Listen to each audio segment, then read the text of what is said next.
वहीं नेता प्रतिपक्ष विजय वडेट्टीवार ने भी एग्जिट पोल पर सवाल उठाते हुए कहा कि मौजूदा सरकार को खुश करने के लिए ये सब किया गया है। महाविकास आघाड़ी राज्य की कई सीटों पर एकतरफा जीत रही है।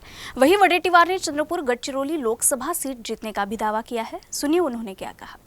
हे एक्झिट पोल आहे। प्रत्यक्ष निकाल हा महाविकास आघाडीला देशाच्या सत्तेमध्ये बसवणारा असेल। येईल जो रिझल्ट येईल तो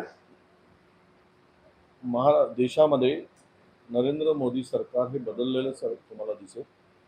मुळातच दोन गोष्टी आपण लक्षात घेतल्या पाहिजे। तुम्ही 10 लोकांना विचारलं तर 10 मधील 8 व्यक्ती हे मोदीच्या सरकारच्या विरुद्ध बोलताना आपल्याला दिसतात। तरी पण हा एक्झिट पोल अशा पद्धतीने दाखवत असेल। 400 पार का तो नारा आता हवेत विरला। आपल्याला माहित असेल पश्चिम बंगालमध्ये सुद्धा 170 के पार दाखवलं, सांगितलं। आले किती तर 70। त्यामुळे यावर काही बोलून जायची गरज नाही।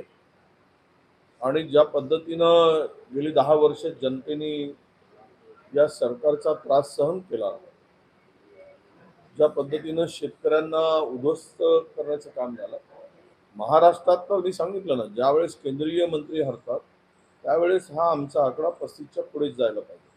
परंतु तो बॅलन्स करायचा प्रयत्न केला गेला आणि दाखवायचा प्रयत्न केला गेला की कारण काही लोकांना राग येतो वस्तुस्थिती सांगितली तर।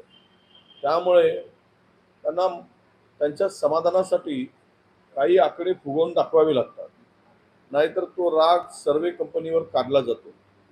त्यामुळं दाखवताना तरी किमान त्यांना आनंद होईल तेवढा प्रयत्न मला वाटतं या एक्झिट पोलमधून दिसतोय।